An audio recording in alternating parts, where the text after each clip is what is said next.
Best varicose veins చికిత్సనే పొందండి. నొప్పి లేని చికిత్స కోసం సంప్రదించండి ఎబిస్ హాస్పిటల్. నమస్తే రమగారు. నమస్తే జయ. రమగారు, ఏదైనా సిరీస్ స్టార్ట్ చేద్దామా? చిన్న సిరీస్ చెప్తాను. మనం బాగ్దాద్ కథలు చెప్తున్నాం కదా, అలాంటి దాంట్లో మాయావర్తకుడి కథ చెప్తాం. ఓకే.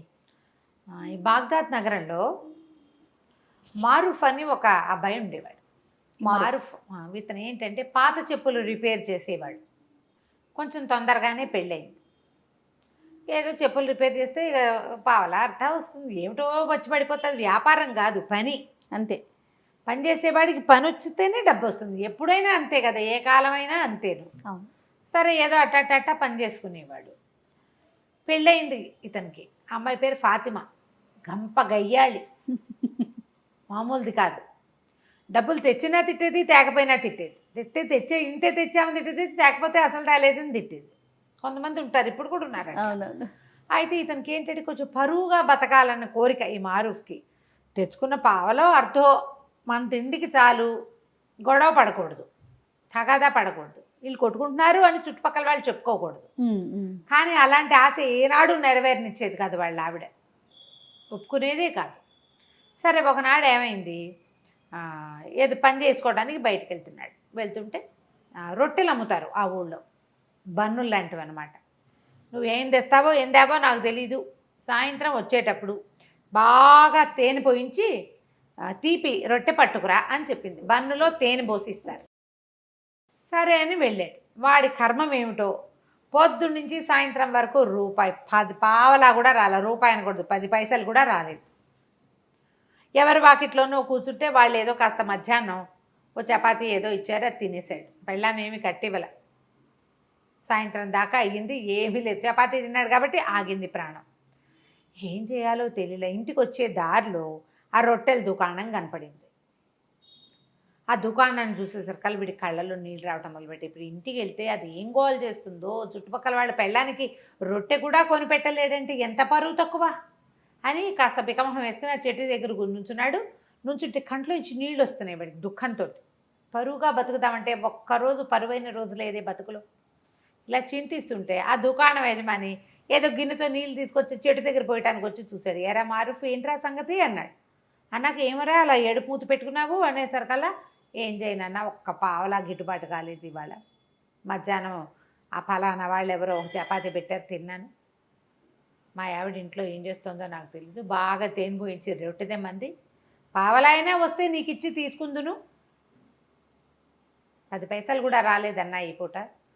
ఇంటికి వెళ్ళాక అది ఏం గోల్ చేస్తుందోనండి భయంతో ఇక్కడే నుంచున్నాను అనేసరికలు అన్నాడు. ఇవాళ కాకపోతే రేపు ఇద్దుగాని లేరా అన్నాడు దుకాణం యజమాని. దాదా రొట్టెలు ఉన్నాయి లేరా, నేను ఇస్తాగా నీకో రొట్టె అని లోపల తీసుకుపోయాడు. లోపల తీసుకుపోయి ఇతనికి తీర్చడానికి ఏదో ఇంత నలకంత పెట్టి ఓ ఇంత రొట్టె తీశాడు బన్ను. అయితే ఏమైంది, తేనె అయిపోయింది. దుకాణంలో తేనె అయిపోయింది. మేము పంచదార పాకం వేస్తున్నాను రా, మా దుకాణాలు అందరూ తినేస్తారు, ఎవరు ఏమనరు, మీ ఆవిడ కూడా పాకం పోసిస్తానని పల్చటి పంచదార పాకాన్ని ఆ రొట్టె నిండా పోసి ఆ పంచదార రొట్టె పుచ్చుకొని మారూఫ్ ఇంటికి వచ్చాడు. ఫాతిమా వాకిట్లో రెడీగా ఉంది. ఏం చేసుకొచ్చావు అని అడిచింది. తెచ్చానే రొట్టె అన్నాడు. ఆ రొట్టె తీసుకుంది ఆవిడ స్పీడ్గా. మొగుడు పొద్దు నుంచి తిరిగి వచ్చాడు. వీడికి అన్నం సున్నం మంచినీళ్ళు కాళ్ళు కదుకోవడం ఏమీ లేవు. అది తీసుకోవడం అంటే అది ఓపెన్ చేయంగానే అది చచ్చినాడా, నువ్వు ఇంటి పిచ్చివి తెస్తావా అన్నది. అనేసరికి పిచ్చిదేంటి, మంచి రొట్టె, అక్కడ ఫలానా కొట్టు, నీకు తెలుసు కదా, మీ మేనమామకి తోడలుడు కొడుకు వాడిదే కొట్టను. వాడు కొట్టయితే ఏంటి, నేను తేనె రొట్టె తెమ్మన్నాను, పంచదార పాకం పోసి తెచ్చావు అని మొదలుపెట్టింది. మీ నాన్న అంతే, మీ తాత అంతే, మీ ముత్తాత అంతే, మీ వంశమే అంతా ఇట్లా దిక్కుమాల సంబంధం చేశారు, ఎందుకు కొరగావు, తేనె రొట్టె తేలేవు పెళ్ళానికి అని తిట్టడం మొదలుపెట్టింది. అక్కడి నుంచి కాదు, వీళ్ళు ఇంట్లో చుట్టుపక్కల వాళ్ళంతా చేరారు. ఏమిటి అన్నారు. అనేసి అన్నాక ఒకళ్ళిద్దరు అన్నారు, ఏమొచ్చిందే మాయరోగం, రెండు ఒకటే కదా, ఏం పెద్ద తేడా ఉంటుంది, ఆ తేనె అయితే ఏమిటి, పంచదార పాకం అయితే ఏంటంటే నాకు అక్కర్లేదని రొట్టె ముక్కలు చేసి అక్కడ పడేసింది. అంతది. ఇక ఇంకా గొడవ ఆడుతూనే ఉంది. వాళ్ళ మామూలుగా గొడవలు మొదలయ్యేసరికి మనమే ఏం చేస్తాం, అమావాస్య నాడు అట్టేటేవా, పున్ననాడు పాపేసావా అని అడుగుతుంటాం. ఎక్కడికో వెళ్తాం. మన పెళ్ళైన రోజున, మన పెళ్ళప్పుడు మీ అమ్మ, మీ నాన్న, మీ చెల్లి, మీ అక్క, నువ్వు ఇలాగే తెగ తిట్టిపోసింది. తిట్టిపోసేసి మొగుడిని ఒక ముట్టికాయ కొట్టింది. బతిమలాడాడు, బాగుంటుంది రొట్టె తినవే తినవే అంటే ఆహా. ఏం చేస్తాడు వీడు, పొద్దున ఎప్పుడో తిన్న చపాతి ఆవిడ వండుకు తినేసింది, సాయంకాలం స్వీట్ కోసం ఇది దెమ్మంది. ఓహో. ఇక అక్కడ కూర్చొని మెల్లిగా రొట్టె ముక్కలు 4 నోట వేసుకున్నాడు. అయిపోయి అక్కడి నుంచి తెగ తిట్టిందా. మొగుడు మళ్ళీ ఇంకో మొట్టికాయ కొట్టడానికి వచ్చింది. అతను ఒక తోపు తోసాడు. తోపు తోసేసరికి ఇంకేముంది మొగుడు నన్ను చంపేస్తున్నాడని కేకలు పెట్టింది. పెట్టేసరికి చుట్టుపక్కల వాళ్ళంతా మళ్ళీ చేరారు. ఆ అమ్మాయిని కేకలేశారు, వీడిని కేకలు. ఏం కొట్లాటాలు రా, ఇంత కొట్లాడుకుంటే ఎట్లా, ఈ పట్టు విడుపు లేదు మీకు అని కేకలేశారు. ఈ అమ్మాయి ఏం చేసింది, నేను సొంటి పట్టేసుకుంటా, ఆ పట్టేసుకుంటా, ఈ పట్టేసుకుంటా అని చెప్పింది. అసలు దానికి దెబ్బలే తగల్లా, తోసాడు అంతే. అదే 2 మొట్టికాయలు కొట్టింది. 2 మొట్టికాయలు చెప్పాం కదా. అక్కడి నుంచి ఏమైంది, తెల్లారేసరికల్లా పెళ్ళాం ఇంట్లో కనపడలేదు. ఏం చేస్తుందో అనుకున్నాడు. కొంచెం ఆవాడు ఆ పని ఈ పని చేసుకుని సామాన్లన్నీ సరి చేసుకుని మళ్ళీ చెప్పులు రిపేర్కి వెళ్ళాలి కదా. ఆ రిపేర్ సామాన్ల బ్యాగ్ సవరించుకుని వీడు బయటికి వెళ్ళబోతుంటే 2 సైనికులు వచ్చారు. ఈ సైనికులు అన్నారు, పద కాజీ గారు నిన్ను పిలుస్తున్నారు, మీ ఆవిడ నీ మీద రిపోర్టు తెచ్చిందన్నారు. వీళ్ళిద్దరూ ప్రభుత్వాధికారులు, ప్రభుత్వపు సైనికులు. వీళ్ళు మోసపోయారు అక్కడికి. కాజీ గారి దగ్గరికి వెళ్ళేసరికల్లా వాడు, ఎరా పాపిష్టివాడా, దేవుడిచ్చిన పెళ్ళాన్ని జాగ్రత్తగా చూసుకోవడం రాదు, దీన్ని చేయి విరకొట్టి పళ్ళాలు కొడతావా అన్నాడు. వీడు నిర్ఘాంతపోయాడు. నేను చేయి విరకొట్టడం ఏమిటండి, నేనేమీ చేయలేదు అమ్మాయిని, నేను అసలు కొట్టలేదు, అదే నన్ను కొట్టింది, నేను తోసాను అంతే, వెనక్కి గోడకి జారబడింది, నేను ఒక్క దెబ్బ కూడా కొట్టలేదండి, నేను నిన్న జరిగిన కథ అంతా చెప్పాడు. ఆ అమ్మాయి చేతికి ఒక కట్టు కట్టుకుని ఇట్లా పెట్టుకుని, మూతికి ఇక్కడ ఏదో ఎర్రగా ఉంది, రక్తం నేతులు వచ్చేలాగా కొట్టాడు, వీడంతా తేల్చమని కాజీ దగ్గరికి వచ్చింది. అక్కడి నుంచి ఆయన 4-5 ప్రశ్నలు వేశాడు. వీడన్నాడు, ఫలానా రోడ్డు మీద ఫలానా కొట్టువాడు ఉంటాడు, మా వాకిలు ఎదురుగుండానే ఉంటాడు, కావాలంటే వాడిని కేకేయమంటే వాడు ఆధారనే పోతున్నాడు. సైనికులు బయటకు చూసరికి ఏమండి మీరు చెప్పిన వాడు వస్తున్నాడండి అనేసరికి సుల్తానో వాడి ఏదో పేరు ఆ వాడిని పిలిచారు లోపలికి. పిలిస్తే వీళ్ళేం కొట్టుకోలేదండి, తేనెరెట్టు కోసం గోల్ చేసింది ఈ అమ్మాయి, అదే వీడిని కొట్టింది అనేసరికల్లా అక్కడి నుంచి కేకలేసాడు అమ్మాయిని కాజీ. ఏమిటమ్మా, పెళ్ళిని నిలబెట్టుకోవాలి, ఇట్లా చేయకూడదు, నీకు మొగుడు సరిగ్గా సంపాదించట్లేదని కోపం ఉందనుకో, దానికి ఇదే మార్గం, ఇట కాదు, కొట్లాడుకోకండి, పొండి అని పంపించేసాడు. ఆ అమ్మాయి కాస్త వెళ్ళిపోయింది ఫాతిమా. ఈ మారూఫ్ బయటికి వెళ్ళంగానే ఆ సైనికులు ఇద్దరు ఇతని వెనకాల, నీకు బందోబస్తుకు వచ్చాం కదా, మాకేమైనా ఇవ్వమంటారు. పోలీస్ స్టేషన్లలో జరిగే కథ అప్పుడు ఉండేది పాపం. మరి నీకోసం మా సర్వీస్ ఇచ్చాం కదా అనేసరికల్లా ఇంకేం చేస్తారు. వీడు ఏమైంది అటు ఇటు చూశాడు. అతను పొద్దున పూట వచ్చేటప్పుడు ఏవో సామాన్లు అవి పట్టుకొచ్చుకున్నాడు కదా, ఆ సామాన్లలో ఒక పావలా బెళ్ళదు. ఆ పావలా చేతిలో పెట్టాడు. అన్నాడు, నన్ను వదిలేయండి, నా దగ్గర ఇంకేమీ లేదన్నాడు. తన ఇంటి వైపుకి నడిచి వెళ్ళాడు. ఈ లోపల ఎవరో చెప్పులు రిపేర్ అనేసరికల్లా అటువైపు వెళ్ళేసరికి మళ్ళీ 2 సైనికులు వచ్చారు. ఇంకో కాజీ గారి దగ్గరికి వెళ్ళింది ఈ అమ్మాయి. ఇంకో కాజీ దగ్గరికి వెళ్ళేసరికల్లా మళ్ళీ ఒక కాజీ గారి దగ్గర ఆయన పత్రం ఇచ్చాడండి అన్నా కూడా సైనికులు ఒప్పుకోవాలి. అట్లా కాదు, నువ్వు కాజీ గారి దగ్గరికి వచ్చి చెప్పు. ఈ అమ్మాయి తూర్పు వైపు కాజీ దగ్గరికి ముందు వెళ్ళింది, పడమటి వైపు కాజీకి దగ్గరికి మధ్య. వీడిని ఎలాగైనా జైల్లో పెట్టాలి, మొగుడిని తన్నించాలి. కొంతమంది అలా ఉంటారు, తనకేం ఉపయోగపట్టలేదు కాబట్టి వాడిని చావగొట్టాలి, వాడి బుద్ధి రావాలి, వాడిని జైల్లో పడేయాలి. అప్పుడు కానీ వాడికి వాడిని కన్నా అమ్మా నాన్నకి బుద్ధి రాదు, పిచ్చి ధోరణి ఉంటుంది. అవునవును. అక్కడికి వెళ్ళేసరికల్లా ఆ కాజీ గారు అన్నాడు, అదేమిటి ఏమి జరిగిందంటే, అయ్యా ఇట్లా కాదండి, ఏమీ జరగలేదు, మా అమ్మాయి ఆవిడ జూటా ఇల్జాములు తీసుకొస్తుంది అంతే, ఇది అబద్ధము. పొద్దుటి కాజీ గారు ఇచ్చిన కాగితం ఇదిగోండని కాగితం చూపించాడు. ఆ కాగితం చూసేసరికల్లా ఆ అమ్మాయి కేకలేశాడు ఆయన. ఆ అమ్మాయి అక్కడి నుంచి కూడా వెళ్ళిపోయింది. ఈ సైనికులు మళ్ళీ 2 సైనికులు ఉన్నారు కదా, మాకేదైనా ఇవ్వమన్నారు. ఏమి ఇస్తాడు, తన దగ్గర చెప్పులు పని చేసే సామాన్లు తప్పిస్తే ఏమీ లేవు.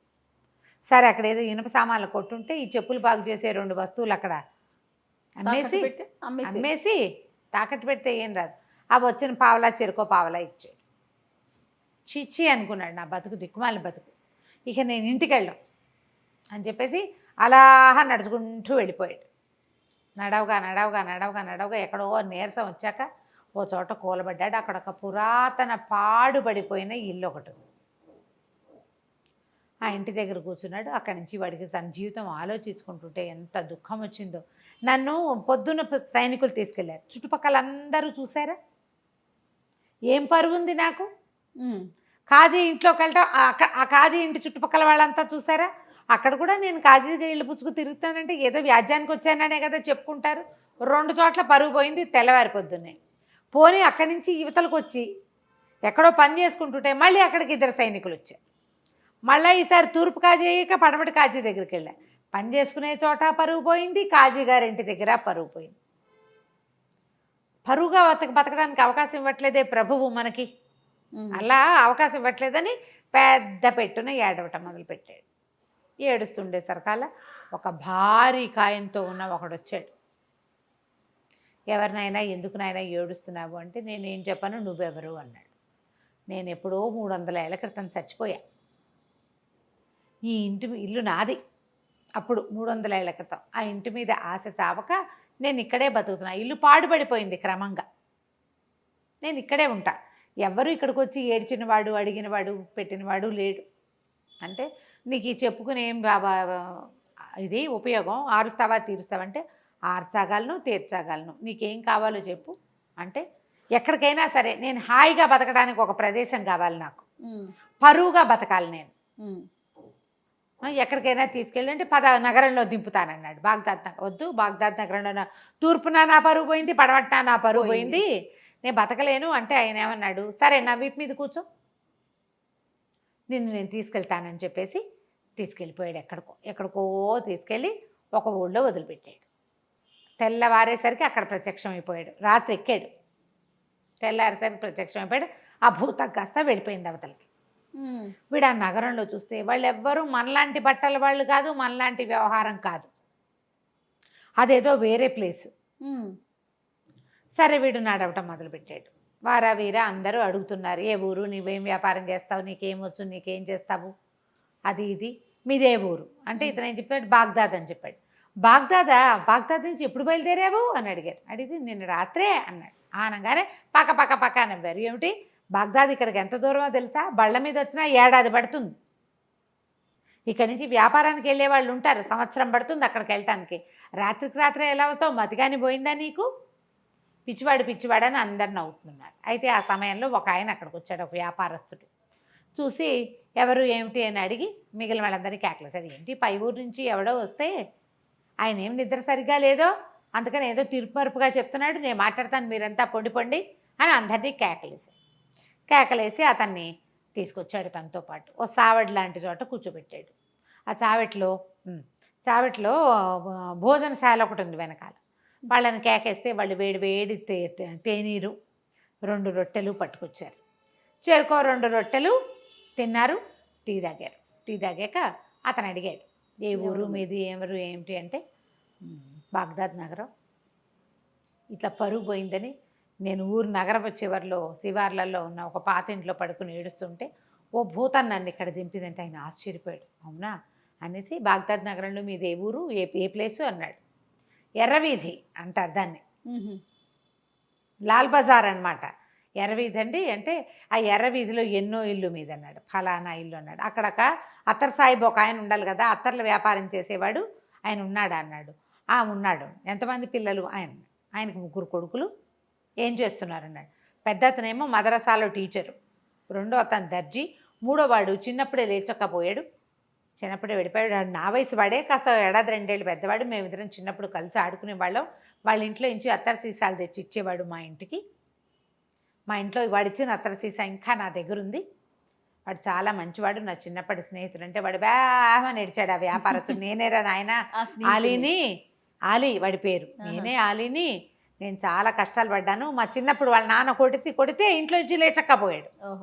ఆ లేచక్కపోయిన వాడు అలా తిరుగుతూ ఈ నగరానికి చేరి ఇక్కడ ఉండిపోయాను, ఇక్కడ స్థిరపడ్డాను, వ్యాపారం చేసుకుంటున్నాను, నువ్వు ఒక పంచి. ఇక్కడ ఏంటంటే ఇదంతా వ్యాపారస్తుల కోడళ్ళు ఇవి, ఇక్కడంతా వ్యాపారస్తుల పేరు గొప్పే నడుస్తుంది. నేను నీకు ఒక కంచరగాడిదని ఇస్తా, డబ్బులు ఇస్తా, వ్యాపారస్తుడు అన్న సినిమా ఇవ్వాలి వీళ్ళకి. నువ్వు ఎవరేది అడిగినా సరే మా దగ్గర ఉన్నాయి, బిడార్లో వస్తుందని చెప్పు, దానం చేయి ప్రతి వాళ్ళకి, సరేనా అన్నాడు. సరే అన్నాడు. వీడు చక్కగా ఆ పంచలో పడుకుని నిద్రపోతే తెల్లవారేసరికల్లా ఆ ఆలీ ఏం చేశాడు, ఓ 1000 దినారాలు ఒక కంచరగాడిదని పంపించాడు. ఇతను ఏం చేశాడు, డబ్బులతోటి చక్కగా అక్కడ బజార్లో బట్టలు కొనుక్కుని చక్కటి బట్టలు వేసుకుని, కుర్రాడు కదా ఇతను, బాగున్నాడు, స్ట్రాంగ్గా ఉన్నాడు. అక్కడి నుంచి 1000 దినారాల సంచులు వేసుకుని కంచరగాడి దెక్కి వ్యాపారస్తుల కూడళ్లలోకి వచ్చాడు. చక్కగా దగదగామానంగా మంచి బట్టలు వేసుకుని ఉన్నవాడిని చూసేసరికల్లా ఎవరు అక్కడ ఏంటంటే ఇలా కొత్తగా పై ఊళ్ళ నుంచి వచ్చిన వాళ్ళ వేషం తెలిసిపోతుంది, మొహము భాష కూడా. మీ దగ్గర ఏమున్నాయి వస్తువులు అని, వస్తువులు కొనుక్కోవడం కోసం అనమాట.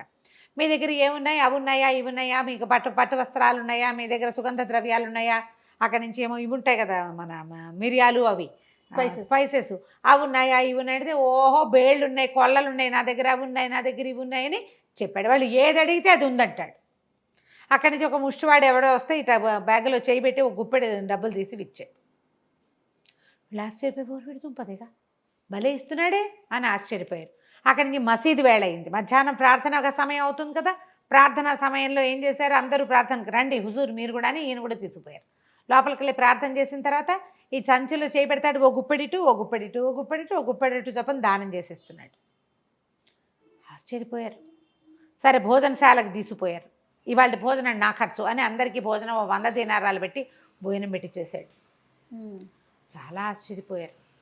ఆశ్చర్యపోయి ఎప్పుడు వస్తుంది మీ బిడారు ఏమిటంటే, వస్తుంది, నేను ముందు వచ్చేసాను, చాలా సామాన్లు ఉన్నాయి, 500కి పైగా గాడిదలు, అవన్నీ రావాలి. బిడారు వచ్చాక మీకు ఎవరికి ఏది అంటే వ్యాపారస్తులు బిడారంటే రావాలి కదా, ఒక సమూహంగా కొన్ని 100 బళ్ళు కలిసి వస్తాయి. నేను తొందరగా వచ్చేసా, అవన్నీ ఏర్పరిచి నేను వచ్చేసాను అన్నాడు. అక్కడి నుంచి దానం అన్నాడు. ఇక్కడ చాలామంది ఉన్నారు బిచ్చగళ్ళు. ఈ లోపల ఒక ముసలి బిచ్చగత్తకి దానం చేస్తే ఆ బిచ్చగత్త పోయి ఎవరికో చెప్పింది. ఓ 25 మంది వచ్చారు. వాళ్ళందరినీ చూస్తారు కదా, అయ్యయ్యో సమయానికి డబ్బులు లేవే, నేను బిడార్లో ఉండిపోయిందంతా, నేను 1000-1200 తెచ్చానంతే అనగానే వ్యాపారస్తులను దాందేముందండి, మీకు కావాలంటే అప్పు పెడతాం మేము అని చెప్పేసి తలా ఒక 1000 దీనారాలు అప్పిచ్చారు. ఓహో, ఈయనకి బిడార్ వస్తుంది కదా, ఆ బిడార్లో సరుకు వచ్చినప్పుడు తీసుకుంటాము. ఇక అక్కడి నుంచి దానాలు దానాలు దానాలు చేసేయటం మొదలుపెట్టాడు విపరీతంగా. ఎవరేవిస్తే డబ్బు ఇచ్చారంటే ఎవరో ఒకళ్ళకి ముష్టి వాళ్ళకి ఇచ్చేస్తాడు. ప్రజలు వీళ్ళంతా ఆశ్చర్యపోతున్నారు. క్రమంగా రోజులు గడిచే కొద్దికి ఆ బిడార్ వచ్చే జాడలేదు, వీడికేమో అప్పు పెరిగిపోతుంది. డబ్బులు అయిపోయినా ఇవ్వండి అంటాడు. వాడికి పరువుగా ఉండాలి, వాడి కోరిక అది. పరువు అంటే దాన ధర్మాలు అలాంటివి చేస్తూ ఉండాలి, బాగా ఎంత గొప్ప అనుకోవాలి, తన సొమ్ము కాదు మళ్ళీ. అలాగే చేశాడు. చేయగా చేయగా చేయగా చేయగా చేయగా రోజులు గడిచేసరికి వ్యాపారస్తులకు భయం పట్టుకుంది. 60,000 దినారాలు అప్పు పడ్డాడు వాడు. వాడు మాత్రం హుందాగానే ఉన్నాడు, హుందాతనానికి ఏమీ లోట్లేదు. అది వచ్చాక ఇస్తాను అంటాడు. అయితే అందరూ అలీకి చెప్పారు, నువ్వు నీ పరిచయస్తుడని చెప్పావు, నీ పరిచయస్తుడన్నావు, మరి ఇతనేమో ఇట్లా అప్పులు పెట్టేసేసాడు అనేసరికల్ అతను పరిగెత్తుకుంటూ వచ్చాడు. అలీ, ఊరి నీ దానాలు మండ, నీ గొప్ప పాడుగాను ఇట్లా చేసావేమిట్రా నాయనా, ఈ అప్పంతా ఎట్లా తీరుస్తావు, ఇంత అప్పు ఎట్లా కుదురుతుంది, ఇది చాలా పొరపాటు, ఏదో ఒకటి చేసి తప్పించుకో ఇక్కడి నుంచి. ఇప్పుడు అలీ చెప్పలేడు, ఎందుకంటే ఇతను చాలా గొప్పవాడని, తను చాలా అద్భుతమైన వ్యక్తి అని మొదట్లో వాళ్ళందరికీ చెప్పాడు ఇతను. అతని భరోసా మీద వీళ్ళు అప్పిచ్చారు. ఇప్పుడు భరోసా పోయింది, వీడి గొప్పతనం అవుతుందో లేదో తెలీదు. దాంతో చాలా భయం పట్టుకుంది వీడికి అలీకి. చెప్తే సరే ఇతనేమన్నాడు, ఏం పర్వాలేదు, ఏదైతే అదవుతుందో చూసుకుందామన్నాడు. ఏం చేశాడో చూద్దాం మనం మళ్ళీ. ఓకే, కానీ వాడి ధైర్యానికి చూడండి. కొంతమంది ఉంటారు కదా రమ్మగారు, అసలు ఆలోచించారు. అదే మరి. రైట్, నెక్స్ట్ ఎపిసోడ్ చూద్దాం మరి. అలాగే, నమస్తే అండి. నమస్తే. రమ్మగారు, మనం మాయావర్తకుడు ఈ సిరీస్ చెప్పుకుంటున్నాం కదా, నెక్స్ట్ భాగంలోకి వెళ్దామా? 2వ భాగం. మారూఫ్ బోళ్ళని అప్పులు చేసేసుకున్నాడు, 60,000 దినారాలు అప్పుపడ్డాడు. ఈ 60,000 దినారాలు అప్పుపడినటువంటి ఈ మాయావర్తకుడు సంగతి ఆ ప్రాంతపు నవాబు గారికి తెలిసింది. ఆయన ఆశ్చర్యపోయాడు, అంత డబ్బుందా, అంత పెద్ద బిడారుందా, వాడిని నమ్మి ఇచ్చారంటే ఉండే ఉంటుంది అని. ఆయనకి ఏంటంటే ఈ సుల్తాన్కి కొంచెం పిసినారు వాడు. ఆయన డబ్బు ఖర్చు పెట్టడం పెద్దగా ఇష్టం ఉండదు. కూతురికి పెళ్లి చేయలే ఆయన, ఎవరికైనా ఏమైనా ఇచ్చి పెళ్లి చేయకుండా ఎవరి దగ్గర నుంచి ఏమైనా పుచ్చుకుని చేద్దామంటూ అనుకుంటున్నాడు. ఓహో, అలాంటి ధోరణి ఉన్నవాడు. అయితే ఆయన తన వజీర్ని అడిగాడు, వాడెవడో అంత బ్రహ్మాండ నాయకుడు ఒకడు ఊళ్ళోకి వస్తే వాడిని మనకు పరిచయం చేయొద్దు, వాడి దగ్గర చాలా సంపద ఉంటే మన పిల్లని ఇచ్చి పెళ్లి చేద్దాం అన్నాడు. అనగానే వజీర్ నిర్ఘాంతపోయాడు. అదేమిటి, అప్పు పెడుతున్న వాడికి, అప్పులు పుట్టించుకుంటున్న వాడికి ఇచ్చే పెళ్లి చేస్తారు పిల్లని, చూద్దాం అనుకున్నాడు. అన్నీ వాకప్ చేశాడు. మరి పెళ్లి సంబంధం అంటే వాకప్ చేసుకోవద్దు. వాకప్ చేసిన తర్వాత ఏమన్నాడు, వాడి బిడారు దరిదాపుల్లో లేదు, వాడిని గుర్తుపట్టిన వాడు ఆ అలీ అన్నవాడు. మొదట వీళ్ళ నాన్న ఫలానాది, వీళ్ళు చాలా గొప్పవాళ్ళు అని చెప్పాడు. వాడికి కూడా వీడు బాకీ పడ్డాడు. ఆ అలీకి కూడా బాకీ పడ్డాడు. ఊళ్ళో వర్తకులందరూ ఎలాగో వీడి దగ్గర నుంచి సరుకుల్లో సామాన్లో తీసుకోవచ్చన్న ఉద్దేశంతో అప్పులు పెట్టారు. 60,000 దినారాల అప్పు ఉంది. అంత అప్పుల్లో ఉన్నవాడికి పిల్లనెట్టా ఇస్తామండి? అట పనికిరాదన్నాడు. ఎట్లా ఇస్తాం? అవును కదా. అనగానే రాజు కొళ్ళు మండిపోయింది ఆ సుల్తాన్కి. ఊరి దుర్మార్గుడా, ఇదివరకు ఎప్పుడో మా పిల్లని అడిగావు నువ్వు పెళ్ళికి, వజీర్కి ఏమి ఇస్తామని నేను వద్దన్నాను. నువ్వు ఊరుకుని ఇంకో పెళ్లి చేసుకున్నావు. కానీ అది మనసులో పెట్టుకుని మా అమ్మాయికి గొప్ప వర్తకుణ్ణి ఇచ్చి పెళ్లి చేసే అవకాశాన్ని నువ్వు చెడగొడుతున్నావు. వెళ్ళిపోవు నా కళ్ళ ముందు నుంచి అన్నాడు. అనగానే వజీర్ నాలుగు ఖర్చుకుని మీ ఇష్టం అండి, మాట్లాడి పెట్టమంటే మాట్లాడతా. సరే అక్కడి నుంచి వజీర్ ఇంకేం చేస్తాడు? వజీర్ ఉద్యోగం ఊడిపోయేలాగా ఉంది. అంతేగా. విడిపోయి మారూఫ్ దగ్గరికి వెళ్ళాడు వజీర్. వెళ్ళి రండి రాజుగారి మన సుల్తాన్ని కలుద్దురు కానీ అని చెప్పేసి సుల్తాన్ దగ్గరికి కల్పించాడు. కల్పించిన తర్వాత సుల్తాన్ గారికి ఒక అమ్మాయి ఉంది, మరి కొంచెం అటు ఇటుగా మీకు దగ్గర వయసు అమ్మాయి, వివాహం చేసుకుంటారా అన్నాడు. అమ్మ అంటే ఆవిడకో 25 ఏళ్ళు పైన ఉన్నాయి, ఎప్పుడో చేయాలి పెళ్ళి, ఈయన డబ్బున్న పెళ్లి కొడుకు కోసం చూస్తున్నాడు. ఇతను అన్నాడు పెళ్ళి ఎక్కడ చేసుకుంటానండి, నేను పెళ్ళికి వెళ్ళి ఇప్పుడు చేసుకోలేను, నా బిడారు వచ్చాకే ఏమైనాను, పెళ్ళంటే మాట్లాడండి, ఎంత దానం ధర్మం చేసుకోవాలి, జీవితకాలం ఉండవలసింది, మంచి కొడుకులు పుట్టద్దు నాకు, పుట్టాలంటే ఏం చేయాలి, దాన ధర్మాలు చేయాలి, పెళ్ళికి సహాయం చేసిన వాళ్ళందరికీ బట్టలు పెట్టాలి, పాతలు పెట్టాలి, బోడని చూడాలి, తిళ్ళు తిప్పలు, ఇల్లు వాకిళ్ళు ఎన్ని ఏర్పరచాలి, మళ్ళీ నేను పెళ్లి కూతురికి నేను పెట్టుకోవాల్సిన కట్నం ఎలాగో ఉంది, వజ్రాలు వైఢూర్యాలు నా దగ్గర మరకత మణులు ఉన్నాయి, అవన్నీ పెట్టుకోవద్దు, ఏమీ లేకుండా ఎట్లా చేస్తే నాకు అసలు పుట్టేటప్పు ఉంది, బిడారు వచ్చాకండి అన్నాడు. రాజుగారికి ఏమనిపించింది, ఈ మాటలన్నీ వినేసరికి ఎక్కిపోయారు వీళ్ళు, అయ్య బాబోయ్ వీడి దగ్గర చాలా ఉందని. వజీర్కి వీడు ఏదో ఒక నాటకం ఆడుతున్నాడేమో అని అనుమానం వచ్చింది, అనుమానంగా ఉంది. రాజుకు అనుమానం రాల. వాడు పద్మరాగాలు, మరకతాలు, పచ్చలు, వైఢూర్యాలు, కెంపులు అంటున్నాడు. అంటే అవన్నీ పేర్లు మామూలు వాళ్ళకి ఎలా తెలుస్తాయి, వాటితో ఆడుకునే వాడికి అర్థమవుతాయి. ఇంత బిడారు వచ్చాక ఊళ్ళో వ్యాపారస్తులు ఎవరైనా ఎగరేసిపోతారేమో వీణి, ఆ మరకతాలు పచ్చలు అన్నీ మనకే కదా.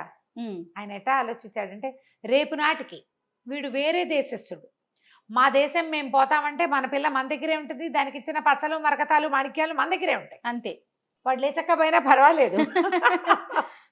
ఇట్లా ఆలోచించి ఏమైనా సరే పెళ్లి కుదర్చాల్సిందే, దానాలు ధర్మాలకి ఏముంది, చేసుకోమను మనం ఇద్దాం, ఆయన పెళ్లి కుమారుడు చేసుకోదలుచుకున్న దాన ధర్మాలకి వేటికి అడ్డం లేకుండా పోసేయండి, డబ్బులు మనతో ఉన్న బొక్కసం అంతా ఆయనకి ఇచ్చేసేయండి, ఆయన పిల్లకి ఏం పెట్టుకోదలుచుకున్నాడో అవన్నీ పెట్టుకోమనండి, అంటే డబ్బులుగా వస్తువులు ప్రత్యేకాలని చెప్తున్నాడు చూడు, బిడారు వచ్చాకే పెడతాడు, అమ్మాయికి చెప్తాం ఆ మాట. అక్కడ ఏంటంటే స్త్రీధనం ఇచ్చి పెళ్లి చేసుకునే విధానము ఈ జాతుల్లో బహుశా ఉన్నది, ఆ కథలో అట్లా కనపడుతుంది.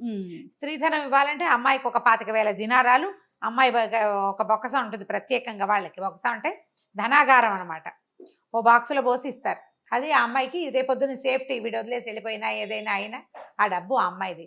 దానికి ఉర్దూలో ఒక ఖచ్చితమైన పేరుంది, ఇప్పుడు సడన్ నిన్న గుర్తుంది, వాళ్ళ జ్ఞాపకం రావట్లేదు. ఇప్పుడు పెళ్లిళ్లలో కూడా ఉందిట, అమ్మాయికి ఇవ్వటం ప్రత్యేకంగా ఉన్నది. కొన్ని కుటుంబాల్లో ఖచ్చితంగా అమ్మాయికి స్త్రీధనం పుట్టింటి వాళ్ళు కాదు, కాబోయే భర్తే ఇంత ఇస్తాము అని చెప్తారు, అదే ఆ అమ్మాయిదే. బాగుంది, ఆచారం అయితే చాలా బాగుంది కదా. అయితే ఏమైంది, ఒప్పుకున్నారు. ఒప్పుకున్నాక ఇక మన మారూఫ్కి పెళ్లి కుమారుడు అయ్యాడమ్మా, మామూలుగా కాదు, బ్రహ్మాండంగా పెళ్లి కుమారుడయ్యి పందిళ్ళు వేసిన వాడి దగ్గర నుంచి వడ్డిచ్చిన వాడి వరకు, వజీర్ నుంచి హెల్పర్ కుర్రవాడి వరకు అందరికి వస్త్ర సముదాయం బహుకరించాడు. పెళ్లి కుమార్తెకి 50,000 దినారాలు చదివించాడు, 5 రోజులు విందు చేయించాడు, అన్ని మంగారు డబ్బులతోటి, మామగారివే డబ్బు, మనకి లేవు కదా, లేవు. సరే పెళ్ళైపోయింది. పెళ్ళైపోయాక అంతా హడావిడంతా సర్దుమణిగింది. సరే అమ్మాయిని అబ్బాయిని కలిపారు. మారూఫ్ ఆల్రెడీ మ్యారీడ్ కదా, ఇంతకుముందే పెళ్ళైన వాడు, చక్కగా రాజకుమార్తె కొంచెం వయసు ఉన్న అమ్మాయి, చిన్న అమ్మాయి కాదు, చాలా కులాసాగా ఉన్నారు. కాకపోతే మారూఫ్ ఏం చేశాడంటే తొలి రోజు రాత్రే భార్యకి మొత్తం విషయం చెప్పేశాడు. ఆమెడు పక్క నవ్వింది. మా నాన్నకి ఈ శాస్త్రి కావాల్సిందే అంది.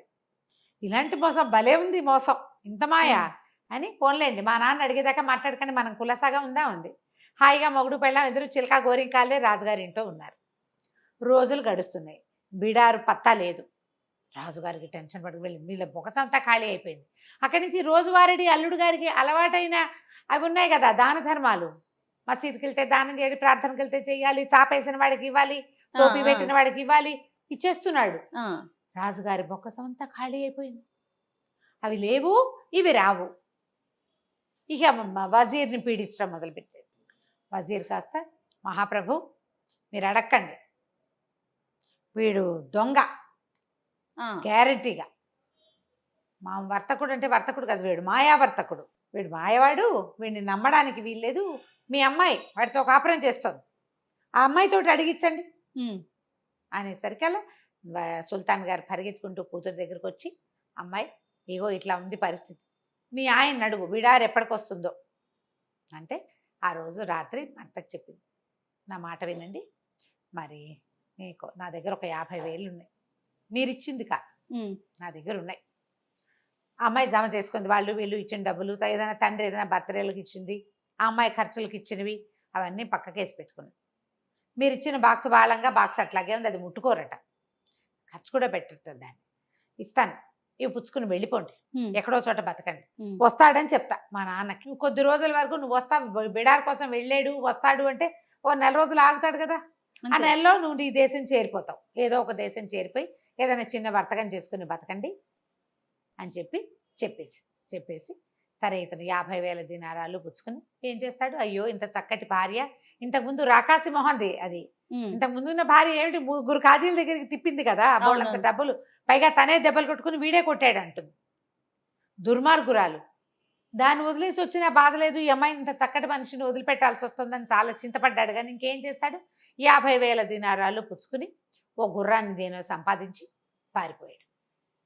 మర్నాడు పొద్దున మధ్యాహ్నానికి ఓ భోజనాలు అయిన తర్వాత సుల్తాన్ వచ్చి కూతుర్ని అడిగాడు, ఏమిడమ్మా మీ ఆయన ఏమి సమాధానం చెప్పాడంటే, ఏమో నాన్న రాత్రి ఏదో ఉత్తరం వచ్చింది ఆయనకి, ఉత్తరం వస్తే సరే ఇగో బిడారు దారిలో ఉందిట, అక్కడ ఏదో ప్రాబ్లం అయిందిట, బిడారు దొంగలు దోచుకున్నారని రమ్మని కబురు వచ్చింది, మా ఆయన పరిగెత్తుకుంటూ వెళ్ళాడు, మరి అదేదో చూసుకుని వస్తాడు, మీరు కంగారు పడకండి అంది. అనగానే మన వజీర్ అన్నాడు, మహారాజా అయిపోయింది ప్రభు, అయిపోయింది సుల్తాన్ అన్నాడు. అవి వెళ్ళిపోయాడు, ఇక రాడు. మీ కూతురే అబద్ధం చెప్తుందో మీ కూతురికి వాడే అబద్ధం చెప్పాడో నాకు తెలియదు. గ్రహించాడు, ఆయన గ్రహించాడు, సుల్తాన్ గారు గ్రహించట్లా, ఈయన డబ్బు తాపత్రయం కదా, వస్తాడేమో కూతురిని నమ్మాడు ఆయన, 25 ఏళ్ల కూతురు, అదేమన్నా చిన్నపిల్ల, అమ్మాయికి అన్నీ తెలుసు కదా. సరే కొద్ది రోజులు ఆగుదాం అనుకున్నారు, చూద్దాం తర్వాత వాడి కోసం వెతుకుదాం, ఈ లోపల ఖాళీ అయిపోయిన బొక్కస నింపే పని చేసుకోవాలి పాపం వాళ్ళు. ఈ మారూఫ్ ఏం చేశాడు, గుర్రం వేసుకుని వెళ్ళాడా, వెళ్ళగా వెళ్ళగా వెళ్ళగా వెళ్ళగా ఒక 2-3 రాత్రులు గడిచినాయి. 4వ నాటి సాయంకాలం ఒక బీడుగా ఉన్న ఒక పంట పొలాల మధ్యలోకి చేరాడు అతను. ఈయన మంచి బట్టలు, మరి నవాబు గారు అల్లుడుగా ఉన్నాడా, చక్కటి గుర్రం చూసి ఆ రైతు మంచినీళ్ళు ఇచ్చాడు. ఇక్కడ ఏమైనా ఆహారం దొరుకుతుందా, ఆకలి దహించుకుపోతుందంటే, బాబు ఏదండి చిన్న ఊరండి, మీలాంటి గొప్పవారికి ఆహారం సరిపడా ఇవ్వగలిగే ఊరు కాదు, నేను ప్రయత్నం చేసి వస్తా, ఇదిగో ఇదేదో తాగండి అని ఒక షర్బత్ ఏదో తెచ్చుకున్నాడు వాడు, చిన్న ముంతల పోసుకుని ఇచ్చి, మరి చెట్టు కింద ఉండండి, మీకు ఏదైనా ఆహారం ఏర్పాటు చేసుకొస్తాను బాబు అంటే ఒక 2 దినారాలు వాడి చేతిలో పెట్టాడు. సరే వెళ్ళిపోయాడు, అతను వెళ్ళిపోయాడు. ఈ మారూఫ్ ఇప్పటికీ కొన్ని నెలలుగా వ్యాపారస్తుడుగా ఉంటున్నాడు, కానీ వ్యాపారస్తుడుగా ఉంటున్నాడు, సహజంగా కష్టజీవి కదా వాడు. ఏమైంది, ఒక అరక దున్నుతున్నాడు, ఆ రైతు పొలం దున్నుతున్నాడు, 2 ఎడ్లు కట్టి నాగలి కట్టుంది. పాపం వీడెవడో మనిషి కనపడేసరికల్లా తిండి ఏర్పాటు చేస్తానని వెళ్ళాడు.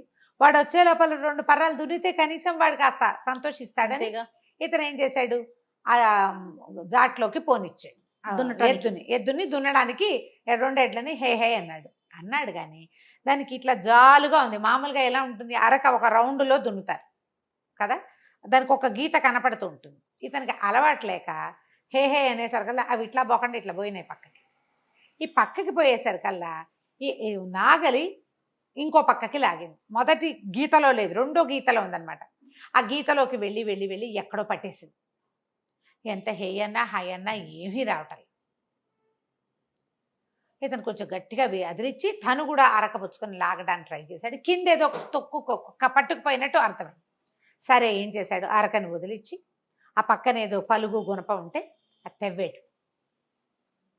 తవ్వితే కింద ఒక పెద్ద స్క్వేర్గా ఒక రాతి పలక లాంటిది ఉంది. ఏదో ఉంది దీని కింద అనిపించింది. ఇక దాని గుణపం పెట్టి ఒక్కో చుక్క ఒక్కో ముక్క చొప్పున అంగుళం అంగుళం అంగుళం చొప్పున దాన్ని పక్కకు తోయటానికి ప్రయత్నం చేస్తే కొంతమేర గ్యాప్ వెళ్ళేసరికల్లా లోపల ఒక తొట్టెలాగా కనపడుతోంది. ఏదో ఉంది. ఆ తొట్టె లోపలికి గుణపాన్ని పోనిచ్చి దాన్ని పలకని తోసాడు అవుతుంది. తోస్తే లోపలికి మెట్లుంది. ఇది ఒక నిమిషంలో జరిగిన పని కాదు, ఒక గంట టైం తీసుకుంటుంది కదా. అతను భోజనం వండించడానికి వెళ్ళాడు. మొత్తం పొలాలన్నీ నిరాబాగా ఖాళీగా ఉన్నాయి, ఏమీ లేదు. ఆ మెట్లు కనపడేసరికల్లా ఇతను ఏం చేశాడు, ఆ గుణపాన్ని బయటికి తీసేసి ఆ మెట్ల కొంచెం ఇంతే తోసాడు. మొత్తం తొయిలేపోయాడు. కొంతమేర తోస్తే మెట్లు కనపడ్డాడు. అందులోకి దిగిళ్తే కుప్పలు తెప్పలుగా బంగారం ఉంది లోపల. ఇక మణులు మాణిక్యాలు ఎంత బంగారం ఉందో, కోట్ల కొద్దీ డబ్బు.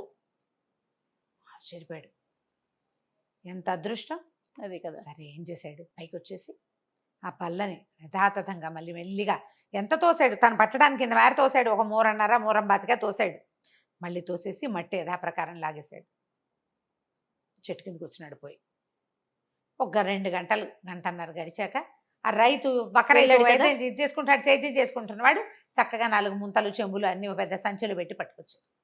బాబు, నేనే మా ఇంట్లో వండించానండి, మీరు 2 కాసులు ఇచ్చారు, మరి మా ఆవిడతోటి వండించాను, ఇంట్లో చేసిన వంటే తినండి అన్నాడు.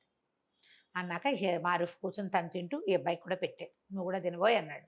అన్నాక ఈ పొలాలు ఏమిటి ఇదంతా అంటే, ఇది ఏం జరిగింది, పాత రోజుల్లో ఎవరో రాజులు ఇక్కడ తవ్వి దాచిపెట్టుకున్నారు నిధి. ఈ తవ్వి దాచిపెట్టుకున్న తర్వాత ఈ అలాంటి ప్రాంతాల్లో ఏంటంటే ఇసుక తుఫాన్లు అవి వచ్చేసి ఇదంతా మూసుకుపోయింది. ఆ రాజులు పోయారో ఏమయ్యారో, ఎన్నో తరాల నాటివి అవి. ఆ తర్వాత మట్టి కప్పడిపోయింది, మెల్లిగా సైద్యంలోకి దిగారు. ఆ పర్టికులర్ హుక్కు ఈ రైతుకి ఏనాడు తగల్ల, అది మామూలుగా బంజరుగా ఉంది. ఈ మధ్య అతను తవ్వుకోవటం మొదలుపెట్టాడు. ఏమన్నాడు, బాబు ఇక్కడేం పెద్దగా పంటలు పాడు ఏం పండవండి, ఇట్లాగే ఎడారిగా ఉంటుంది, సరే ఏదో ఒకటి చేద్దామని నేను ప్రయత్నం మొదలుపెట్టాను, ఇప్పుడేనండి తవ్వు చేస్తున్నాం అంటే ఈయన ఏమన్నాడు, అరే అబ్బాయి నీకు 50,000 దినారాలు ఇస్తా, ఇది మొత్తం నాకు అమ్మేసి అంటే. ఆశ్చర్యపోయాడు. 50,000 లెక్క పెట్టుకోవడం లేదే ఇదిపోయాడు రైతు. బాబు అంత గొప్ప పని చేస్తారండి, చేస్తా, నేను ఇక్కడే ఉంటా, నాకు ఒక షెడ్ వేయటానికి సహాయం చేయను, ఒక గుడారం వేసుకోవడానికి సహాయం చేయి, ఈ నేల కావాలి నాకు, నా బిడారు రాబోతోంది అని చెప్పాడు. రైతు చాలా సంతోషించాడు. ఈయన ఇచ్చిన 50,000 దినారాలు తీసుకెళ్ళు, ఈయనకు ఒక పెద్ద చక్కగా పడుకుని హాయిగా కూర్చోవడానికి అన్నిటికీ విశాలంగా ఉండేలాగా కుటీరం లాంటిది ఏర్పాటు చేశాడు. అక్కడే ఉండిపోయాడు మారూఫ్ కొద్ది రోజుల పాటు, నెలన్నాడు. ఈ లోపల కావలసినప్పుడల్లా ఈ మట్టి తోసేసి అందులోకి వెళ్ళి తీసుకొని డబ్బులు తెచ్చుకుని పెట్టుకుని ఆ దారిన వచ్చిన కంచరగాడిదలన్నీ కొనుక్కున్నాడు. ప్లాను కంచరగాడిదలు కొన్నాడు. చిన్న చిన్న బిడార్లు వస్తాయి, మీ బిడారు నేను కొంటాను, ఎంత కమ్ముతావు అని మాట్లాడి డబ్బిచ్చి కొనేసుకున్నాడు. బిడార్లతోటి జనరల్గా పని వాళ్ళు వస్తారు. తనే సామాన్లు ఒక్కొక్కటి అన్నీ ఏర్పరచుకుని కనీసం ఒక 1000 కంచరగాడిదలు కొన్నాడు. అన్నీ కొన్నాక ఒక రోజంతా పనిచేసి ఈ కిందున్న మొత్తం వజ్రాలు బంగారం అన్నిటిని మూటలు కట్టించి ఆ గాడిదల మీద వేసుకుని ఆ మొత్తం బిడారిని నవాబు గారి దగ్గరికి తన భార్య దగ్గరికి తరలించుకుపోయాడు. నెల దాటిపోయింది. నెల దాటంగానే ఇక సుల్తాన్ ఇంక నేను ఆగలేనని కూతురిని చెడదిట్టాడు, వజీర్ని తిట్టాడు. ఏమైనా సరే వాడి మీద ఒక కాగితం పుట్టించి అన్ని దేశాలకి పంపించాలి, ఇలాంటి వాడు వస్తే వీడు బొమ్మకిచ్చండి, ఇలాంటి వాడు వస్తే వీడిని పట్టుకోమని. ఇంతలో ఏమైంది, ఏదో పెద్ద బిడార్ లాంటిది వస్తోంది. 1000 గాడిదలు ఒకేసారి వస్తే ఎలా ఉంటుంది, పెద్ద వాండర్ పెట్టుకుంటూ దుమ్ముగా. కంచర్ గాడిదలు అంటే ఉట్టి గాడిదలు ఉండవు, కొంచెం పెద్దగా ఉంటాయి, గుర్రాలకి దగ్గరలో ఉంటాయి. అక్కడి నుంచి సైనికులు పరిగెత్తుకొచ్చారు. అల్లుడు గారి బిడార్ వస్తుందండి. రాజు కూతురు పరిగెత్తుకుంటూ వెళ్ళారు. ఎదురుగా వెళ్తే ఆయన ఏమన్నాడు, మారూఫ్ చెప్పాడు, దొంగలు పడి మొత్తం బిడారంతా పోయిందండి, ఏదో ఈ 4 మిగిలినాయి, సరుకు రాలేదు. ఎందుకంటే వాళ్ళకి ముందు వాళ్ళకి ఏం చెప్పాడు, సుగంధ ద్రవ్యాలు ఉన్నాయి, స్పైసెస్ ఉన్నాయి, దినుసులు ఉన్నాయి, పట్టుతానులు ఉన్నాయి చెప్పాడు. మొత్తం సరుకంతా పోయింది, సంపద మాత్రం సగం మిగిలింది. సగం కూడా కాదు, సంపదలో కొంత మాత్రం మిగిలింది, ఇవే తీసుకొచ్చాను అని చెప్పాడు. రాజు నిర్ఘాంతపోయాడు. ఆ వచ్చిన సంపదతోటి ఆయన 100 సార్లు అమ్మి 50 సార్లు కొనొచ్చు. చాలా ఆశ్చర్యపడి మొత్తం గాడిదలు తెచ్చిన అవన్నీ వీళ్ళు దాచుకోవటానికి ఒక పెద్ద బిల్డింగ్ కట్టుకోవాల్సి వచ్చింది వాళ్ళు. అంతుంది ఆ కింద. ఆ తర్వాత మారుఫే ఆ రాజ్యానికి సుల్తాన్ అయ్యాడు. అప్పులన్నీ తీర్చేశాడు. అప్పటి నుంచి పిచ్చిదానాలు మానేశాడు. వ్యాపారం చేయటం మొదలుపెట్టాడు. తన స్నేహితుడు అలీని సహాయకుడుగా పెట్టుకున్నాడు. ఈ ఈయన కొంతకాలం రాజుగారికి వజీర్గా ఉన్నాడు. తర్వాత అతనే రాజయ్యాడు. అదృష్టం ఉండటం వల్ల అతనికి ఇట్లా కలిసి వచ్చింది. ఎవరికి కలిసి వస్తాయి అట్లా అదే కదా. కదా. అసలు దొరకటం ఏంటి, ఆ పొలంలో దున్నటం ఏమిటి, దొరకటం ఏమిటి? కాకపోతే అతను డబ్బు వస్తే తను అందరి దగ్గర తీసుకుంది దానం చేయటం వల్లే అతనికి లాభించిందని భావించాడు అనమాట. దానగుణం. కథ కంచికి మనం ఇంటికి. నమస్తే రమ్య గారు. నమస్తే.